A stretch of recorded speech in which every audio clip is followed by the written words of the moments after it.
Et bonjour tout le monde, on se retrouve aujourd'hui pour le book haul du mois de mars et avril. Et je vais vous montrer la pile et vous allez comprendre en fait. Parmi tous ces romans, il y a des services de presse, il y a des cadeaux et ouais, il y a des achats. Par contre, ça j'avoue, il y a eu des achats, mais en même temps, comment vous dire, c'était impossible de ne pas acheter. Je vais vous expliquer pourquoi, mais je sais, je n'ai pas d'excuses, mais j'essaie d'en trouver. Donc, on va commencer sans plus tarder parce que j'ai beaucoup d'ouvrages à vous présenter. J'en ai exactement. A few moments later. J'en ai 15, donc on commence sans plus tarder. Le tout premier, c'est un service de presse que j'ai reçu dans le cadre de la masse critique Babelio. Je crois que c'était la masse critique mauvais genre. Bref, je l'ai reçu et je l'ai déjà lu. D'en parler dans le bilan lecture du mois d'avril. Il s'agit d'Europa Halls, écrit par Alan Shivers et c'est publié aux éditions Faute de Frappe. On est sur un slasher. Donc si vous ne connaissez pas les slashers, si je vous dis peut-être Scream, souviens-toi l'été dernier, peut-être que là vous allez dire ok je vois. Donc on est clairement sur un tueur en série qui a un certain schéma et qui donc assassine un groupe en général d'amis et souvent même d'ados. Et donc là on n'y échappe pas. On est dans une école pour enfants riches qui se situe à Bruxelles. Et on a donc un groupe de jeunes filles, jeunes femmes qui viennent de différents pays, qui sont pour la grande majorité très aisées et qui paraissent excessivement superficielles. Et du jour au lendemain, l'une d'entre elles va être assassinée, sauf que très vite elles vont se rendre compte qu'en fait elles sont toutes la cible du même tueur en série. Et bref, j'en dévoile pas plus, on est sur un slasher. Mais spoiler alert, j'ai pas du tout aimé. Donc si vous êtes curieux de savoir pourquoi, je vous invite vivement à aller voir mon bilan lecture du mois d'avril qui sortira vers début mai. On continue avec un autre service de presse que j'ai reçu. Alors cette fois-ci, on est dans de l'auto-édition. C'est écrit par Guy Roger Duvert et ça s'intitule Vellum Express. Et donc là, je vais vous lire le résumé parce que pour le coup, j'aurais un peu du mal à vous faire un résumé vu que j'ai pas encore lu le roman et qu'en plus de ça, en réalité, je l'ai reçu il y a un bon moment. Ce n'est pas un voyage, c'est un avertissement. Au crépuscule d'une Europe de type début XXe siècle, le monde agonise sous une jungle tentaculaire qui avale villes, royaumes et pays. Les monstres qu'elle libère accélèrent la chute du monde, tandis que les empires s'opposent et se déchirent. Armand, cambrioleur au charme insolent, est arraché à sa liberté. Assommé, enlevé, il se réveille à bord d'un train luxueux, blindé en partance de Moscou vers Paris. Un joyau d'ingénierie, filant au milieu d'un monde dévasté. Chaque étape de ce périple dévoile une facette nouvelle d'un continent englouti par la végétation, cité noyée dans les lianes, empire effondré, monstre tapi dans la brume. Et chaque rencontre apporte plus de questions que de réponses. Qui l'a déposé là? Pourquoi lui? Et quel secret le lie au destin du monde? Au bout de la ligne, peut-être, une vérité capable de tout changer ou de tout détruire. Ensuite, alors là, c'est un achat pour le coup, mais comme je vous ai dit, quand c'est ce genre d'achat-là, je ne le compte pas parmi mes fameux 5 jokers d'achat dans l'année, parce que en réalité, c'est pas un achat compulsif, c'est juste un prétexte pour passer du temps avec des gens et pour discuter. Donc là, c'est à nouveau dans le cadre d'un book haul que j'ai fait cet achat. J'ai acheté un psaume pour les recyclés sauvages écrit par Becky Chambers et publié aux éditions La Talente. Donc j'avais failli l'acheter en VO. Et puis finalement, je l'ai trouvé justement d'occasion à 3 euros sur Vinted. Donc je l'ai pris plutôt que de payer 20 euros entre le prix du roman et les frais de port. Voilà, moi je me dis, je paye pas trop cher. C'est un livre d'occasion, voilà, c'est pas un achat. Enfin, c'est vraiment un achat raisonnable quoi. Et puis sachant que bah, du coup, là je suis en train de lire au moment où je filme la vidéo. Et donc là, je vous avoue que c'est très compliqué de vous en parler avec mes propres mots parce que moi-même qui suis en train de le lire, j'en suis au tout début. J'ai lu une trentaine de pages et pour le moment, c'est tellement perché et bizarre que je ne serais donc incapable de vous faire un résumé parce que c'est trop bizarre en fait. C'est chelou, c'est juste chelou. Voilà des siècles, les robots de Panga ont accédé à la conscience et lâché leurs outils. Voilà des siècles, ils sont partis ensemble dans la forêt et nul ne les a jamais revus. Voilà des siècles qu'ils se sont fondus dans les mythes de l'humanité. Un jour, la vie de Dex, moine de thé, vous voyez, parce qu'il y a des moines, et justement, Dex est à première vue plus ou moins le personnage principal, et là où j'en suis, elle décide de devenir un moine de thé. Enfin, elle ou il, parce que pareil, c'est écrit Yel, donc je sais pas si Enfin, je suppose que c'est quelqu'un du coup qui ne s'identifie à aucun genre. Enfin bref, du coup, je vous dis c'est très bizarre, je ne sais pas. Mais donc, Dex, moine de thé, est bouleversé par l'arrivée d'un robot qui, fidèle à une très vieille promesse, vient prendre des nouvelles. Il a une question à poser et ne rejoindra les siens qu'une fois satisfait de la réponse. La question, de quoi les gens ont-ils besoin? Mais la réponse dépend de la personne à qui on parle et de comment on pose la question. Bref, donc vous voyez, ça a l'air d'être assez philosophique et c'est surtout très très très très très perché, un peu futuristique aussi. Par contre, donc j'ai acheté ce roman et sans que je demande quoi que ce soit, et en fait sans me demander mon avis, mais bon, pourquoi pas, hein, la vendeuse m'a glissé un roman dans le colis et il est neuf, donc je me demande si elle l'a lu seulement. Donc je connais pas du tout, donc c'est voilà la découverte. Je sais pas si je le lirai honnêtement. Et donc elle m'a glissé dans le colis Le fantôme de Suzuko, écrit par Vincent Brault ou Brawl. Je pense qu'on dit Brault. Du résumé de ce que j'ai lu, ça a l'air d'être autobiographique. Et donc justement l'auteur parle de Suzuko, une jeune femme japonaise, pour qui il est tombé éperdument amoureux, mais à première vue, ça n'a pas duré et il a eu du mal à l'oublier. Enfin, après, je sais pas, je vous dis, je vous connais pas, elle me l'a glissé, donc voilà. Ensuite, on continue et je suis allée en Écosse. Et il se pourrait qu'en Écosse, j'ai fait quelques petits achats, mais il y a un certain que je ne compte pas parmi mes jokers parce que c'est des achats que j'ai faits en tant qu'enseignante, en fait, surtout en tant qu'enseignante, parce que vous allez voir, c'est des ouvrages vraiment pour enfants plus plus. Et en fait, moi, c'est plus pour justement pouvoir étudier ces œuvres-là avec mes élèves que je les ai achetées. C'est pas pour moi personnellement les lire, donc ceux-là, je les compte clairement pas comme des achats perso. Et le reste, on verra, on va en parler. Voilà. Mais donc, je vais commencer par ceux-là, ceux que j'ai en gros achetés pour mon travail. Il y a tout d'abord ce tout petit ouvrage qui s'appelle Greyfriars Bobby. Et en fait, c'est tout simplement l'histoire vraie d'un chien qui s'appelait Bobby et dont malheureusement le maître est décédé. Et ce qui s'est passé, c'est que quand son maître est décédé, ce chien serait resté à côté de la tombe de son maître pendant 14 ans, jusqu'à ce que lui-même, malheureusement, décède. Et donc, c'est un chien écossais qui est excessivement connu et populaire là-bas. Il a même une statue dans l'un des cimetières d'Édimbourg. Enfin bref, donc j'avais vu tout ça et j'avais été un peu touchée par son histoire quand j'avais vu la statue. Et quand j'avais été visiter le château d'Édimbourg, il y avait justement ce livre sur Barbie. Donc je me suis dit, je vais le prendre. C'est vraiment tout petit, c'est tout mignon. Et je me dis, par exemple, pour mes sixièmes, c'est idéal. C'est vraiment tout choupi. Donc voilà, je verrai pour mes élèves. Et puis je me dis, si un jour je suis maman, et étant professeur d'anglais, clairement, je vais faire en sorte que mon enfant soit bilingue. Et donc, je me dis, avoir aussi des petits livres comme ça pour enfants en anglais, ça peut être vachement cool. Encore un roman pour les enfants, enfin une histoire du moins pour les enfants. On est sur donc là une intégrale. Alors, je sais pas exactement. Il va tout faire tomber, attendez.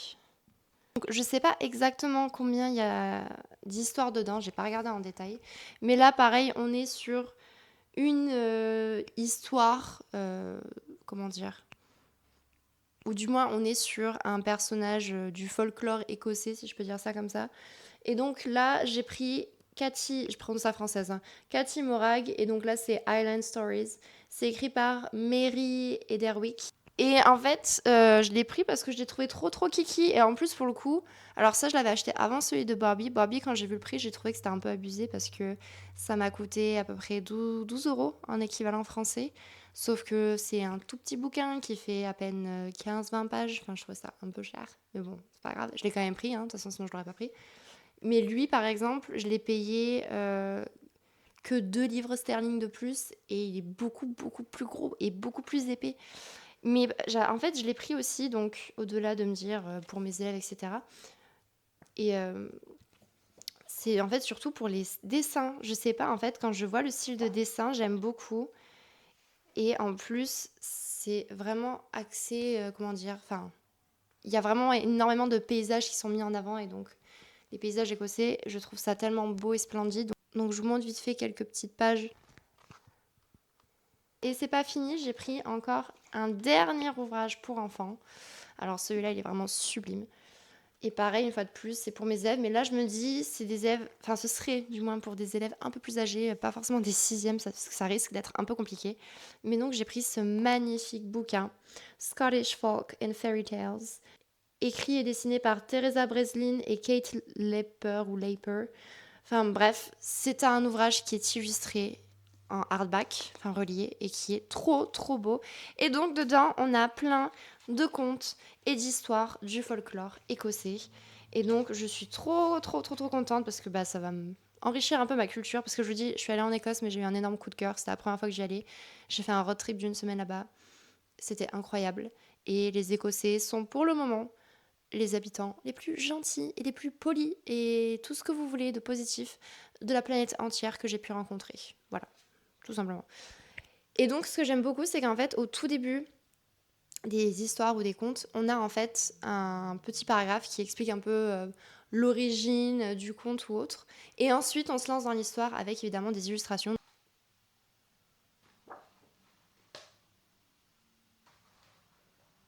On continue avec là pour le coup, romans, ou en tout cas vraiment livres que j'ai achetés. Lui, j'ai pas trop envie de le compter comme, enfin du moins de le prendre en compte dans mes jokers. Parce que, bah, en fait, c'est un roman, comment dire? C'est même pas un roman, c'est un ouvrage historique, enfin voilà, c'est un livre qui parle d'histoire. Donc, bon. Mais suite à un musée que j'ai fait à Perth, qui est montré, et j'ai trouvé ça tellement émouvant, la dernière lettre écrite par Mary Stuart, donc qui était reine d'Écosse, mais vraiment la vraie lettre, l'original, et du coup il y avait toute une exposition autour de tout ça. Je sais pas, ça m'a beaucoup touchée et ça m'a rappelé des souvenirs de la licence où j'avais un peu donc étudié cette période-là de l'histoire et donc ce qui s'est passé pour Mary Stuart à l'époque. Et en fait, j'ai beaucoup aimé toute la symbolique, notamment du martyr autour d'elle, où vraiment elle en a énormément joué, notamment pendant ces derniers jours avant d'être exécutée. Et donc, j'ai acheté, il y avait 10 milliards de bouquins sur elle, mais je me suis dit, je vais en prendre un qui est assez concis, assez court pour avoir, je pense et j'espère, l'essentiel de ce qu'il faut savoir sur son histoire pour commencer. Et après, si jamais vraiment je suis à fond, fond, fond, bah, j'achèterai d'autres bouquins plus précis, qui vont beaucoup plus dans le détail. Mais voilà, donc j'ai pris The Little Book of Mary, Queen of Scots, donc vraiment le petit livre de Marie, reine d'Écosse, écrit par Mickey Mayhew. C'est le genre de bouquin en fait que je vais lire alors pas de suite, mais que je vais lire d'ici quelques temps, et en fait que je vais lire petit à petit, parce que c'est plus en fait pour juste ma culture personnelle. Donc c'est pour ça que j'ai pas envie de le compter comme un joker, parce que c'est pas une lecture, comment dire, enfin je lis pas une fiction en fait, c'est vraiment très particulier. Donc c'est pour ça que j'ai pas forcément envie de le compter. Par contre, le prochain, le prochain ouvrage, lui, je le compte dans mes jokers, parce que bon, faut pas abuser au bout d'un moment, et parce que là, on est littéralement sur la fiction. Donc là, je suis obligée de de le compter. Mais pareil, c'est en faisant différentes visites dans l'Écosse, et notamment en allant voir le musée folklore à Newton Moor, où il y avait notamment un endroit qui s'appelait Township, où en fait on avait donc des maisons écossaises d'il y a fort longtemps, et que j'ai appris que des scènes de la série Outlander ont été tournées là-bas, littéralement, genre à cet endroit-là.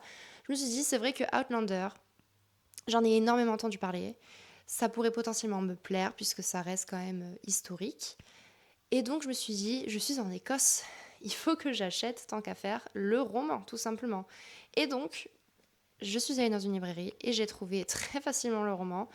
Je l'ai pris, donc le tome 1 d'Outlander, écrit par Diana Gabaldon, si je prononce vraiment la française, qui est une brique énormissime, ça fait presque 900 pages, voire 900 pages, écrit en police minuscule, le papier est aussi fin que les papiers dans les bibles. Mais pour faire un résumé très bref, si vous connaissez pas Outlander, on va suivre en fait, alors il me semble que c'est dans les années 40, quelque chose comme ça, en tout cas c'est 20e siècle, milieu du 20e siècle on va dire. On suit une femme qui est mariée et qui part justement avec son époux en Écosse, dans les Highlands, pour essayer un peu de raviver la flamme, en tout cas, bon, d'un peu arranger la relation, si on peut dire ça comme ça. Et ce qui va se passer, c'est qu'elle va aller voir des, comment dire, en gros devant des sortes de menhirs, enfin bref, voilà. Et en fait, il y a de la magie. Et elle va juste être téléportée dans une époque antérieure, précisément fin du XVIIIe siècle.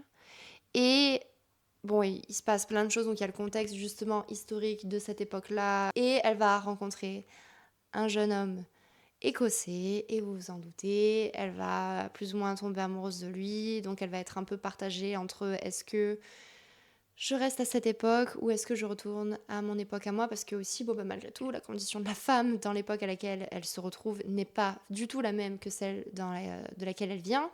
Bref, puis il y a le contexte aussi forcément de l'époque où bah, sa vie est potentiellement en danger. Donc ça, c'était pour l'Écosse. Et puis, il s'est passé quelque chose qui n'était pas du tout prévu et qui s'est fait un peu, on va dire, au dernier moment. C'est vraiment, ça s'est plus ou moins planifié début avril. Je suis allée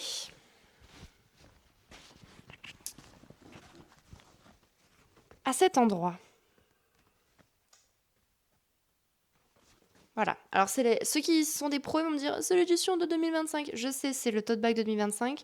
J'ai pas pris celui de 2026 parce qu'en fait, j'étais pas là pour acheter des tote bags.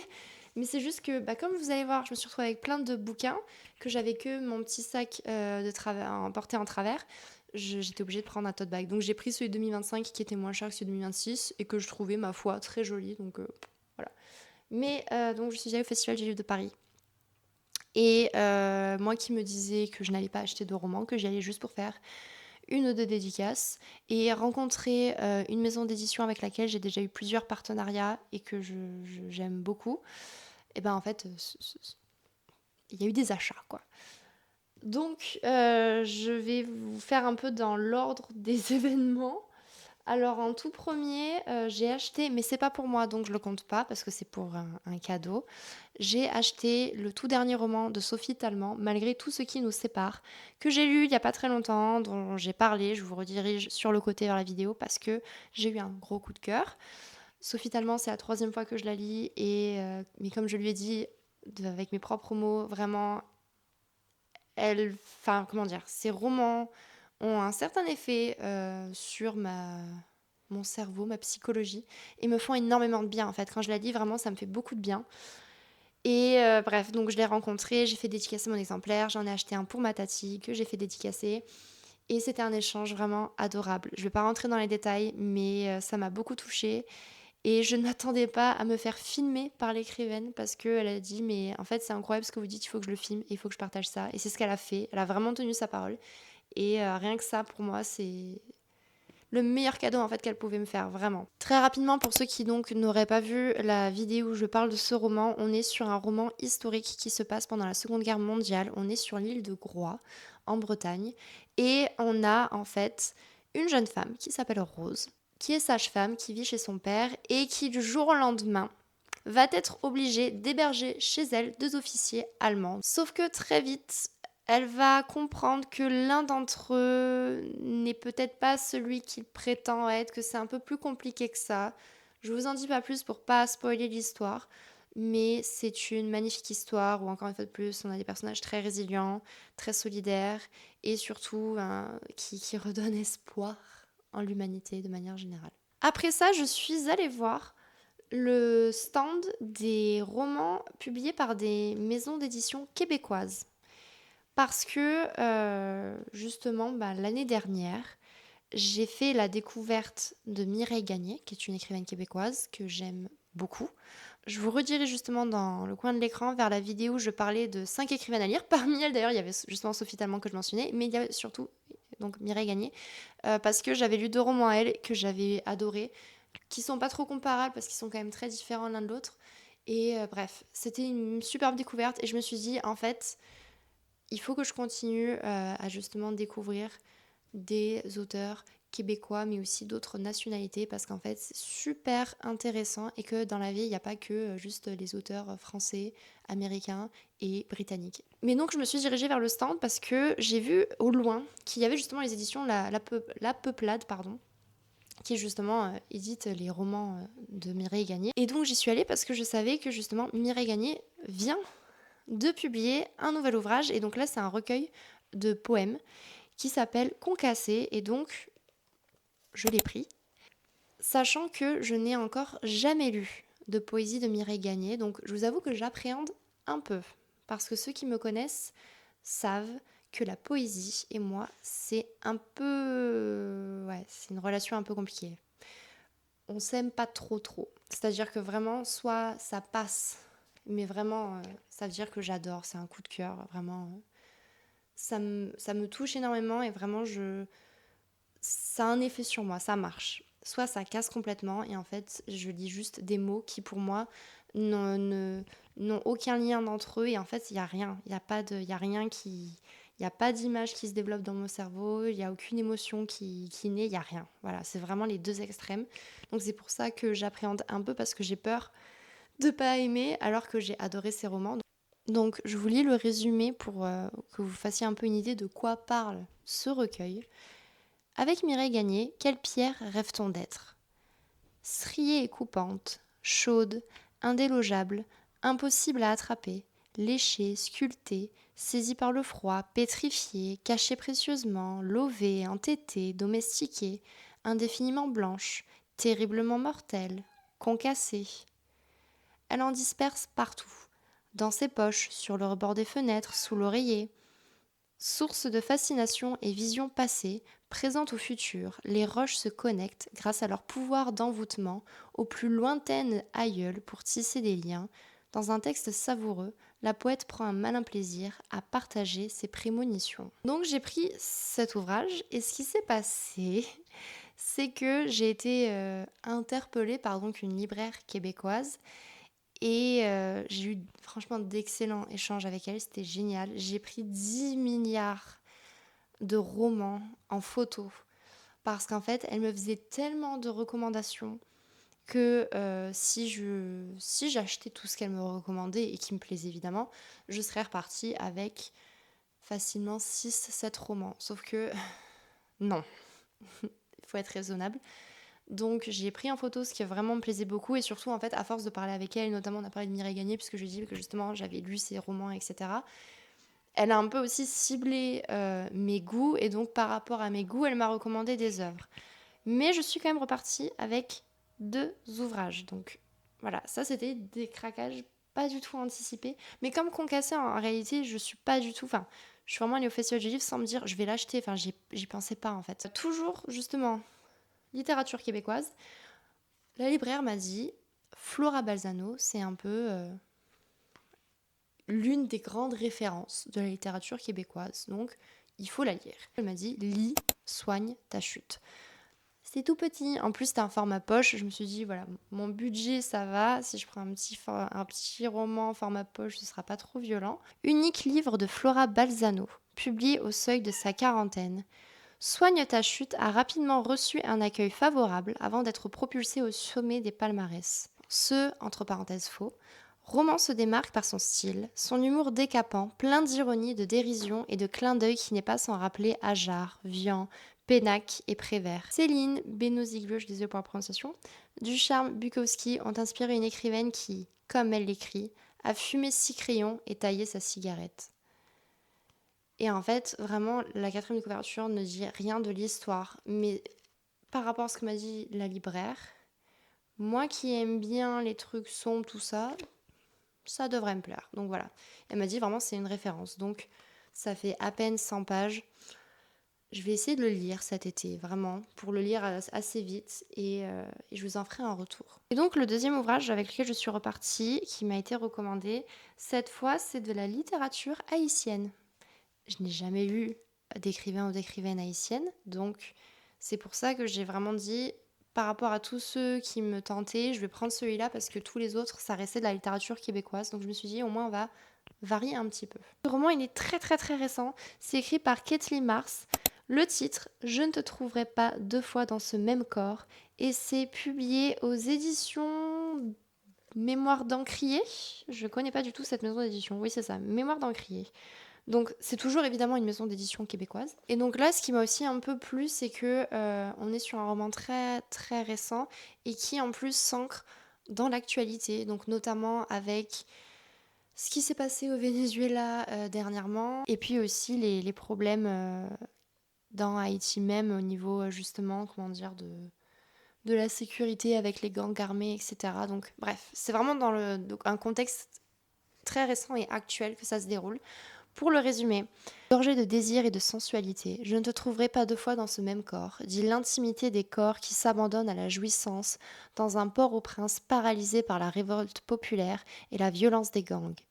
Zi, jeune femme indépendante, galeriste, mère, amante, tente de ne pas sombrer dans le chaos. Elle prend soin de ses jumeaux et de sa galerie d'art, s'engage dans les vents et marées de la guerre, de la vie, de l'amour. On continue avec un achat qui n'était pas prévu. Enfin, prévu.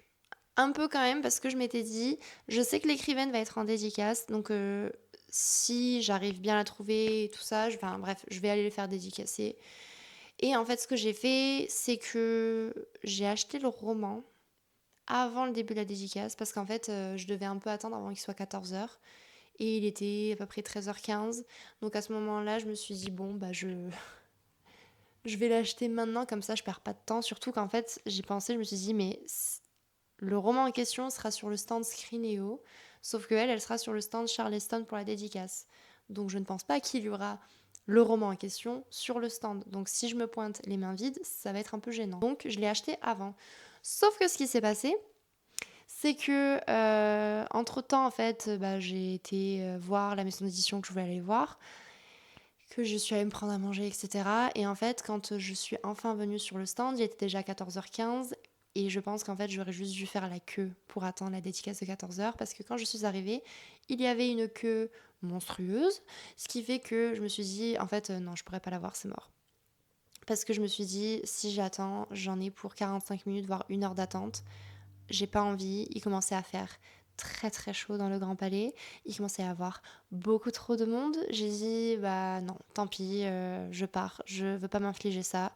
Ça faisait déjà un peu plus de 2 heures que j'étais dans le Grand Palais. En plus, j'étais seule à ce moment-là à vivre ma petite aventure là-dedans. Je me suis dit, j'ai fait mon tour, je passe, tant pis. Mais donc, j'ai acheté Phoenix Révélation, parce qu'il me semble que c'est un tome 1. Techniquement, il doit y avoir une suite. Écrit par Sophie Jomain et Maxime Gilliot, publié donc aux éditions Scrineo. Et là, on est sur de la dystopie young adulte. Et il faut savoir, pour ceux qui ne le savent toujours pas, parce que mon Dieu, le nombre de fois que j'ai dû mentionner Sophie Jomain, je l'aime beaucoup. Alors, pas pour tous ses romans, pour certains types de romans, mais je l'aime beaucoup beaucoup et à l'époque je l'ai découverte quand j'étais ado avec la saga Les étoiles pardon, de Noced et ensuite avec la saga Felicity Hadcock et je me suis dit en fait qu'elle réécrive du young adulte ça me fait trop plaisir et surtout que là on soit en plus dans un univers dystopique et vous savez que j'adore ça, vraiment les dystopies c'est l'un de mes genres favoris. Je me suis dit ben autant ça va me faire du bien. Et on termine avec un dernier roman, et cette fois-ci je ne l'ai pas acheté, c'est un cadeau que je pourrais presque plus ou moins considérer comme un service de presse, mais enfin en même temps je sais pas parce que ils m'ont pas demandé à m'engager à le chroniquer, donc je le vois plutôt comme un cadeau en réalité. Mais donc j'ai été voir la maison d'édition Synchronique, qui est une maison d'édition que j'aime beaucoup et pour qui j'ai déjà lu 2 romans dans leur collection Ciel Austral. Donc Ciel Austral, c'est une collection qui va proposer des romans qui parlent donc de l'Australie, mais plus précisément des aborigènes. Et ce sont des romans écrits par des aborigènes ou des descendants d'aborigènes. Et donc là, c'était vraiment des vrais services de presse. Donc j'avais lu ces romans, je les avais chroniqués. Et il y a même pour l'un de ces romans, c'était La petite fille blanche de Tony Birch, où j'ai carrément fait un interview avec l'écrivain. Et donc, je me suis dit que j'allais les voir parce qu'en fait, j'ai appris qu'ils m'ont en fait envoyé, mais sans prévenir, vraiment un cadeau, le tout dernier roman qui sort justement dans la collection Ciel Austral, Bobby et le chant de la baleine, si je dis pas de bêtises, je vous mettrai de toute façon la couverture du roman. Sauf que le problème, c'est qu'ils ne savaient pas que j'ai déménagé entre-temps, donc le roman est arrivé dans mon ancienne résidence, à presque 400 km de ma nouvelle maison. Donc, j'irai le récupérer en mai quand je redescendrai dans le sud. Ça, c'est pas un souci. Mais donc, je me suis dit que j'allais les voir, déjà pour les remercier pour ce roman, mais aussi pour les rencontrer parce que bah, c'est vrai que j'aime beaucoup cette collection-là, Ciel Austral, et puis que de manière générale, comme c'est une maison d'édition assez petite, j'avais envie d'aller les rencontrer parce que bah, ça reste accessible. Je veux dire, si j'allais voir, je sais pas, Albin Michel pour les services de presse de Sophie Tallement, je pense pas que j'aurais eu quelqu'un qui m'aurait réellement super bien accueilli. Enfin, ça aurait été un peu bonjour, oui, d'accord, merci, au revoir. Bref, en tout cas, j'ai eu un super échange avec eux. Ils étaient adorables, vraiment trop trop trop mignons. Je leur ai donné ma nouvelle adresse. Ils comptent m'envoyer la prochaine parution de la collection Ciel Austral qui est prévue pour octobre-novembre. Et j'accepte avec grand plaisir parce que jusqu'à présent, je n'ai eu aucune déception. Je trouve qu'ils sélectionnent super bien les ouvrages. Vraiment, à chaque fois, je les ai adorés. Donc, j'ai dit, mais avec grand plaisir. Et en même temps, alors cette fois-ci, c'est pas la collection Ciel Austral, mais c'est une histoire vraie. Ça se passe évidemment en Australie. J'ai vu ce roman sur leur stand et j'ai dit, oh, c'est super sympa. C'est quoi? Bah, en fait, c'est quoi l'histoire? De quoi ça parle? Et donc, ils m'ont expliqué, c'est une histoire vraie. C'est l'histoire du Robin des Bois version australienne. Et en plus de ça, c'est un roman qui a quand même gagné le Booker Prize, qui est quand même un prix très prestigieux. Et ils m'ont dit, mais on vous le donne. Et donc, ils me l'ont donné. Donc, vraiment, c'est des amours. C'est un assez gros bouquin. Et ce qu'il faut savoir, c'est que c'est une réédition. En fait, c'est un roman qui n'était plus du tout édité en France. Donc, vraiment, la maison d'édition a racheté les droits d'auteur. Ils ont refait traduire le texte, etc. pour le republier en français. Donc, vraiment, c'est génial. Donc, si jamais ça vous intéresse, je vous invite vivement à aller voir. Le titre, c'est Véritable histoire du gang Kelly. C'est écrit par Peter Carey ou Carey, je sais pas comment je vais le prononcer, on va dire Carey. Et donc, comme je vous l'ai dit, c'est une histoire vraie, donc l'histoire de Ned Kelly, qui était un énorme bandit très très très très connu en Australie. J'ai trop trop envie de le lire, donc je suis trop contente. Merci encore les éditions synchroniques pour ce joli cadeau. Donc voilà, ça y est, c'est la fin de ce book haul. Il est énormissime. Il y a eu pas mal d'achats quand même. Donc là, est-ce qu'on peut considérer que j'ai bouffé tous mes jokers d'achat pour l'année? Oui. Et que j'ai même fait exploser le compteur et que du coup, bah, j'ai pas du tout tenu l'une de mes résolutions? Bah oui. Si on est honnête, oui. Que voulez-vous, c'est comme ça. Je regrette pas trop non plus parce que malgré tout, il y a eu ces fameux ouvrages, je vous dis, de la littérature pardon, québécoise et haïtienne. Et je trouve que c'est super important aussi même de financer des auteurs comme ça et aussi des maisons d'édition qui sont pas forcément très connues en France. N'hésitez pas dans les commentaires à réagir pour me dire si certains ouvrages sont littéralement dans votre bibliothèque et attendent d'être lus, si vous les avez à contrario déjà lus et ce que vous en avez pensé. J'espère vous avoir donné envie de lire certains d'entre eux parce qu'il y en a que vraiment je ne peux que vous recommander ou que justement moi-même j'ai trop trop trop trop envie de lire parce qu'ils ont l'air juste génialissimes. Pour soutenir la chaîne, comme toujours, n'hésitez pas à liker la vidéo, à la commenter, à la partager et puis surtout si vous n'êtes pas encore abonné, eh bien qu'attendez-vous? On se retrouve la semaine prochaine pour une autre vidéo. En attendant, portez-vous bien. Ciao ciao!